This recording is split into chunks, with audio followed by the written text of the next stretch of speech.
त्यानंतर एक breaking news आहे। राज्यातील निवासी डॉक्टर आजपासून संपावर आहे, तर कोलकात्यामधील घटनेच्या निषेधार्थ काम बंद आंदोलन पुकारण्यात आले। फक्त अत्यावश्यक सेवा सुरू राहणार आहेत, तर संपामुळे रुग्णसेवेला फटका बसण्याची शक्यता आहे। कोलकातामधील सरकारी रुग्णालयात निवासी डॉक्टरची बलात्कार करून हत्या झाली होती आणि त्याचा निषेध देशभरातून केला जातोय। देशभरामध्ये संतापाची लाट पसरलेली आहे आणि यामध्येच आता मेडिकल फील्डमधून सुद्धा मोठ्या प्रमाणामध्ये निषेध केला जातोय। तर राज्यातील सर्व मेडिकल कॉलेजमधील निवासी डॉक्टरांनी आजपासून संपाची हाक दिली आहे।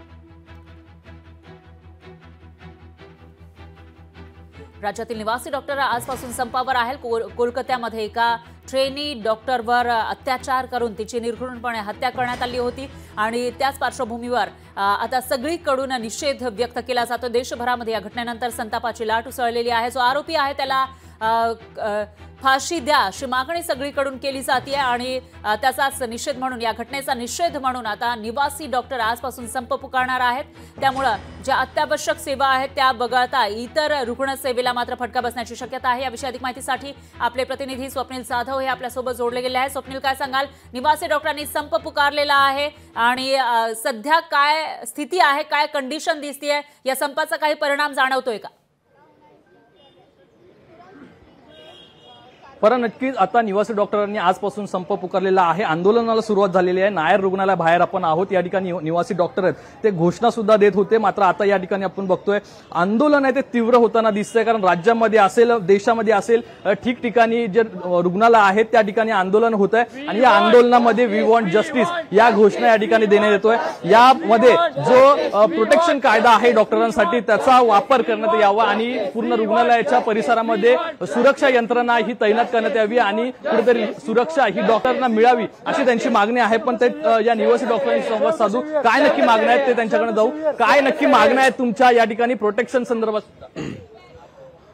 9 तारखेला साधारणतः 3 ते 6 दरम्यान आमची महिला डॉक्टर यांच्यावर खूप अत्याचार करण्यात आले। ती 36 घंट्याच्या ऑन ड्युटी असताना तिच्यावर रेप करण्यात आला। त्यानंतर हा रेप इतका भयानक होता, पोस्टमॉर्टममध्ये याचा रिपोर्टमध्ये असं दाखवलेलं आहे की तिच्या प्रायव्हेट पार्टमधून रक्त आलेलं आहे, तिच्या डोळ्यातून रक्त आलं आहे, शरीरावर मल्टिपल ठिकाणी तिला जखमा आहेत। तर हे पोस्टमॉर्टम रिपोर्ट असं सांगतं की खूप सारा अत्याचार तिला झालेला आहे आणि हा अत्याचार होऊनही तिथले जे ॲडमिनिस्ट्रेशन आहे हे मॅटर दाबायचा प्रयत्न करत आहेत। म्हणजे याच्यापेक्षा लाजिरवाणी गोष्ट दुसरी कुठलीच नाही आहे। तर या घटनेचा उद्रेक म्हणून आणि त्या आमच्या बहिणीला कुठेतरी न्याय भेटावा यासाठी आम्ही नेशन वाईड स्ट्राईक जे आहे अनाऊन्स केलेली आहे आणि भारतात ठिकठिकाणी हे निदर्शने आणि आंदोलने होत आहेत। तसंच महाराष्ट्रात आसपासनं किमान 7 ते 8 हजार रेसिडेंट डॉक्टर काम बंदचे आंदोलन केलेलं आहे आणि आमच्या डिमांड अशा आहेत, आमच्या डिमांड स्टेट गव्हर्नमेंटला, तुम्ही केंद्र शासनाला, की तुम्ही या मॅटरमध्ये दखल द्यावा आणि आमच्या त्या बहिणीसोबत जो अन्याय झालेला तिला कुठेतरी न्याय भेटावा आणि सीबीआय इन्क्वायरी त्या मॅटरमध्ये व्हावी, कोर्टमध्ये फास्ट ट्रॅकमध्ये हा चालावा आणि सेंट्रल प्रोटेक्शन ऍक्ट कुठेतरी डॉक्टरसाठी लागू करावा, जेणेकरून आमचे डॉक्टर न भीती ठेवता पुढे काम करणार। निश्चितच स्वप्नील, एकूणच असं म्हणता येईल की आम्हाला सुरक्षिततेची हमी द्या, कारण आम्ही आमचा जीव धोक्यात घालून काम करत असतो, रुग्णांची सेवा करत असतो, असं एकूणच म्हणणं या निवासी डॉक्टरांचं आहे। त्यामुळे आता पुढे नेमकं काय होणार ते बघावं लागेल। दरम्यान धन्यवाद तुम्ही दिलेल्या सविस्तर माहितीसाठी। यानंतर थेट जाऊयात नागपूरमध्ये, इथून आपले प्रतिनिधी ज्ञानेश्वर पवार हे आपल्यासोबत जोडले गेले आहेत। ज्ञानेश्वर, काय सांगाल? निवासी डॉक्टरांनी संपाची हाक दिलेली आहे, कसं चित्र सध्या दिसतंय? काही परिणाम सेवेवर झालाय का, रुग्णसेवेवर? अगदीच सेवेवर जे आहे ते परिणाम झाले, कारण की निवासी डॉक्टरांनी पाहू शकतो की नागपूरच्या शासकीय महाविद्यालयातील सर्व निवासी डॉक्टरांनी आज काम बंद आंदोलन पुकारलंय आणि त्यांची मागणी आहे की जोपर्यंत आमच्या सुरक्षेची हमी जी आहे ते घेतल्या जाणार नाही तोपर्यंत हा अशाच पद्धतीनं काम बंद आंदोलन या ठिकाणी सुरू असणार।